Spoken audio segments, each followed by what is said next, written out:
Hi കൂട്ടുകാരെ, കുട്ടി മലയാളത്തിലേക്ക് എല്ലാവർക്കും സ്വാഗതം. നിറമുള്ളതെല്ലാം സുന്ദരമാണെന്ന് നിങ്ങൾ കരുതുന്നുണ്ടോ? ഒരു കുഞ്ഞി കാക്കയ്ക്കു അങ്ങനെ തോന്നി. അവന്റെ ആഗ്രഹം എന്തൊക്കെ കുഴപ്പത്തിൽ ചെന്ന് ചാടിച്ചെന്ന് കാണണോ? വാ നോക്കാം.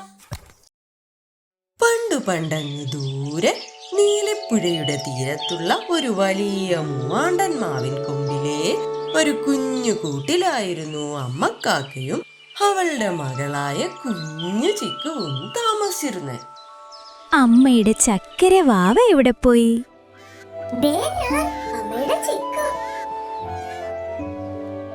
ചിക്കുകുട്ടാ, അമ്മ കുറച്ച് ഭക്ഷണം തേടി പോകുക. മോനെ കൂട്ടിൽ തന്നെ ഇരിക്കണേ, എങ്ങോട്ടും പോകരുത് കേട്ടോ. പക്ഷേ അമ്മേ, എനിക്കിവിടെ ഇരുന്നിരുന്ന് വല്ലാതെ ബോറടിക്കുന്നു. അത് സാരല്ല വാവേ, നീ വലുതാവുമ്പോ നിനക്കിഷ്ടമുള്ളിടത്തേക്ക് പറക്കാം. കുറച്ചു നാള് നീ ഇവിടെ സുരക്ഷിതമായിരിക്കും. അങ്ങനെ ചിക്കുവിനെ കൂട്ടിലിരുത്തി അമ്മക്കാക്ക ഭക്ഷണം തേടി ദൂരേക്ക് പറന്നുപോയി. ആ സമയം തൊട്ടടുത്തുള്ള വെള്ളത്തുള്ളിയിൽ ചിക്കു തന്റെ പ്രതിബിംബം കണ്ടു. എനിക്ക് മാത്രം എന്താ ഇത്ര കറുപ്പ് നിറം? മറ്റു പക്ഷികളൊക്കെ എന്ത് ഭംഗിയുള്ളവരാ. എന്നെ കാണുമ്പോ എന്ത് ഭംഗി ആരും പറയാറില്ല.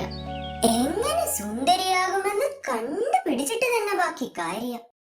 അങ്ങനെ ആവേശത്തോടെ അവൾ ചിറകുകൾ വിരിച്ച് കൂട്ടിൽ നിന്നും താഴേക്ക് പറന്നു. അങ്ങനെ പറക്കുന്നതിനിടയിൽ ഒരു പേരമരത്തിലിരുന്ന് പേരയ്ക്ക കഴിക്കുകയായിരുന്ന ചിന്നുതത്തമ്മയെ അവൾ കണ്ടു. ചിന്നു, നിന്നെ പോലെ സുന്ദരിയാകാൻ ഞാൻ എന്ത് ചെയ്യണമെന്ന് പറയാമോ? ആഹാ, അത് കൊള്ളാലോ ചിക്കു. പക്ഷെ നീ എന്തിനാ ഇങ്ങനെ വിഷമിക്കുന്നേ? ഞാൻ കറുത്ത നിറമല്ലേ, ആരും എന്നെ കണ്ട് നല്ല ഭംഗിയുണ്ടെന്ന് പറയാറേ ഇല്ല. അയ്യോടാ എന്റെ ചിക്കു, നീ സങ്കടപ്പെടണ്ട. ഞാനും അത്ര വലിയ സുന്ദരിയൊന്നുമല്ല. നിനക്ക് ശരിക്കുള്ള സൗന്ദര്യം കാണണമെങ്കിൽ തടാകത്തിൽ നീന്തി തുടിക്കുന്ന അരയന്നത്തെ പോയി കാണൂ. നീ പറഞ്ഞത് ശരിയാണോ? അരയന്നത്തിനാണോ കൂടുതൽ ഭംഗി? ഞാനൊന്ന് പോയി കാണട്ടെ. ചിക്കു ആവേശത്തോടെ തടാകത്തിലേക്ക് പറന്നു. അവിടെ വെള്ളത്തിൽ രാജകുമാരിയെ പോലെ സുന്ദരിയായ ഒരരയന്നം ശാന്തമായി നീന്തി തുടിക്കുന്നത് അവൾ കണ്ടു. ഈ അരയന്നത്തെ കാണാൻ എന്തൊരു ഭംഗിയാ! ഒരു മാലാഖയെ പോലെ ഇരിക്കുന്നു.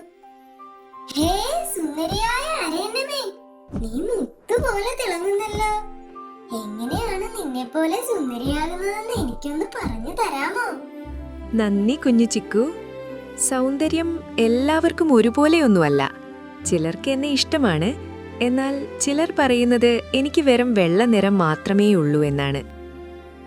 അപ്പോ ഇത്രയും ഭംഗിയും തിളക്കവും ഉണ്ടായിട്ടും നിന്നെ എല്ലാവർക്കും ഇഷ്ടമല്ലെന്നാണോ പറയുന്നേ?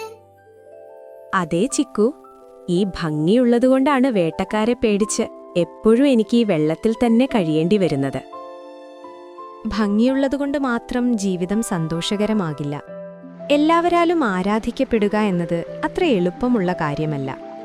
എന്നാലും നിന്നെ കാണാൻ എന്ത് അഴകാ, എന്ത് ചന്തമാ. എനിക്ക് നിന്നെ പോലെ ആകാൻ കഴിഞ്ഞിരുന്നെങ്കിൽ.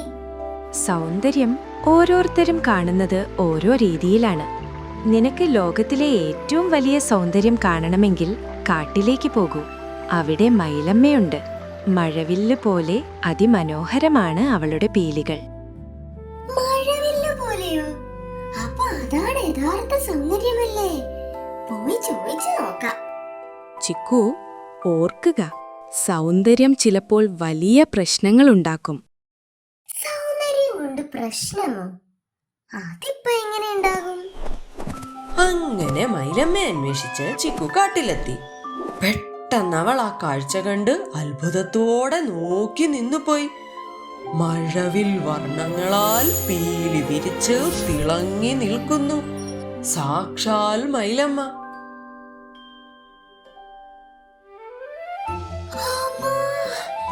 തത്തമ്മ പറഞ്ഞതിനേക്കാളും എത്ര സുന്ദരി! അരയന്നത്തെക്കാളും എന്ത് അഴക്! ഭൂമിയിൽ ഇറങ്ങി വന്ന ഒരു മഴവില്ല് പോലെ. അതെ ചിക്കു, എല്ലാവരും എന്നെ പക്ഷികളുടെ റാണി എന്നാണ് വിളിക്കുന്നത്. ഞാൻ നൃത്തം ചെയ്യുമ്പോൾ ഈ കാട് മുഴുവൻ എന്നോടൊപ്പം നൃത്തം ചെയ്യും. ഈ മയിൽപ്പീലികൾ എനിക്കും ഉണ്ടായിരുന്നെങ്കിൽ. മയിലമ്മേ, ദയവായി പറയൂ, എനിക്ക് എങ്ങനെ നിന്നെ പോലെ സുന്ദരിയാകാം? സൗന്ദര്യം ഒരു അനുഗ്രഹമാണ്, പക്ഷേ വളരെ അപകടം കൂടിയാണ്. വളരെ ശ്രദ്ധിക്കണം ചിക്കു. പെട്ടെന്ന് ക്രഷ് ക്രഷ് എന്നൊരു ശബ്ദം കേട്ടു. അവളെ ഞാൻ കണ്ടെത്തി. ഈ മയിലിന്റെ പീലികൾ വിറ്റ് ഞാൻ പണക്കാരനാകും. ഒറ്റ അമ്പ് മതി. അവളെന്റെ കയ്യിലിരിക്കും. വേട്ടക്കാരൻ തന്റെ അമ്പ് മയിലിനു നേരെ തൊടുത്തു. അയ്യോ, വേട്ടക്കാരൻ! മയിലമ്മേ, ഓടിക്കോ ഓടിക്കോ. നിൽക്കവിടെ. എങ്ങോട്ടാ നീ ഓടുന്നേ? നിന്റെ പീലികൾ ഞാനെടുക്കും. എന്നോടാ അവളുടെ കളി. എന്റെ സൗന്ദര്യമാണ് എന്റെ ശാപം. അയാൾ എന്നെ കൊല്ലാൻ വരുന്നു. ഓടിക്കോ മയിലമ്മേ, അവൻ പുറകെയുണ്ട്. കള്ളക്കാക്കെ, മാറിക്കോ എന്റെ മുമ്പിൽ നിന്ന്. എനിക്ക് നിന്നെ വേണ്ട, സുന്ദരിയായ മയിലിനെ മതി.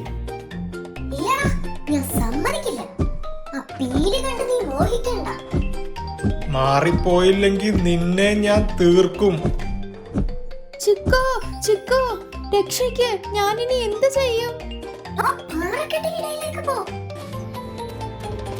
വേട്ടക്കാരൻ മയിലിനു പിന്നാലെ ഓടടാ ഓട്ടം.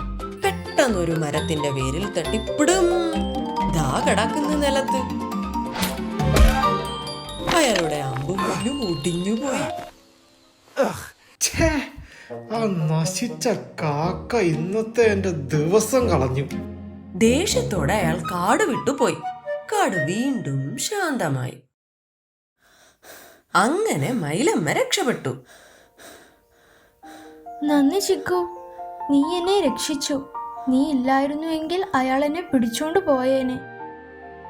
ആ മയിലമ്മേ, നിറമുള്ളതാണ് ലോകത്തിലെ ഏറ്റവും വലിയ കാര്യമെന്നാ ഞാൻ കരുതിയേ. പക്ഷെ അത് നിങ്ങളുടെ ജീവൻ തന്നെ അപകടത്തിലാക്കി. അതേ ചിക്കു, എന്റെ ഭംഗി കാരണം ഞാൻ പേടിച്ചാണ് ജീവിക്കുന്നത്. നിനക്ക് കറുപ്പ് നിറമായതുകൊണ്ട് നിന്നെ ആരും വേട്ടയാടില്ല. നീ സുരക്ഷിതയാണ്. അപ്പോൾ എന്റെ ഈ കറുപ്പ് നിറം ശരിക്കും ഒരു അനുഗ്രഹമാണല്ലേ? തീർച്ചയായും അതെ. അതുകൊണ്ട് നീയായിരിക്കുന്നതിൽ അഭിമാനിക്കുക. അങ്ങനെ മയിലമ്മയോട് യാത്ര പറഞ്ഞ് ചിക്കു തിരികെ തന്റെ കൂട്ടിലേക്ക് പറന്നു. ചിക്കു, ചിക്കു, കാണുന്നില്ലല്ലോ. നീ എവിടെ പോയി? ചിക്കു, നീ എവിടെയായിരുന്നു? നിന്നെ കാണാഞ്ഞിട്ട് ഞാൻ ആകെ പേടിച്ചു പോയി. അമ്മേ, ഞാൻ സൗന്ദര്യം തേടിപ്പോയതായിരുന്നു. തത്തമ്മയെ, മരേനത്തെ, മയിലമ്മയെ ഒക്കെ കണ്ടു. അവരെയൊക്കെ കാണാൻ എന്ത് ഭംഗിയാണെന്നോ. പക്ഷെ ഞാൻ ഇന്ന് വലിയ ഒരു പാഠം പഠിച്ചു. എന്തു പാഠമാ പഠിച്ചേ? കറുത്തിരിക്കുന്നത് മോശമല്ലമ്മേ, അതെന്നെ സുരക്ഷിതയാക്കുന്നു. എനിക്ക് ഇഷ്ടമുള്ളിടത്തേക്ക് പറക്കാം. ആരെയും പേടിക്കണ്ട. ദൈവം എന്നെ സൃഷ്ടിച്ചതുപോലെ തന്നെ ഇരിക്കുന്നതാ നല്ലത്. അതേ എന്റെ മോളെ, ഇപ്പോൾ നിനക്ക് മനസ്സിലായില്ലേ?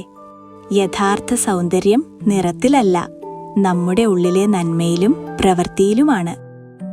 അന്നു മുതൽ ചിക്കു ഒരിക്കലും നിറമുള്ള തൂവലുകൾ ആഗ്രഹിച്ചില്ല.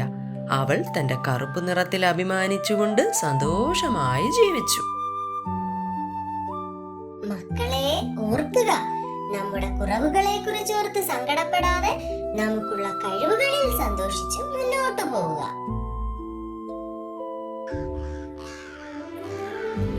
കഥ ഇഷ്ടമായോ കൂട്ടുകാരെ? ലൈക്കും സബ്സ്ക്രൈബും ചെയ്യാൻ മറക്കരുതേ.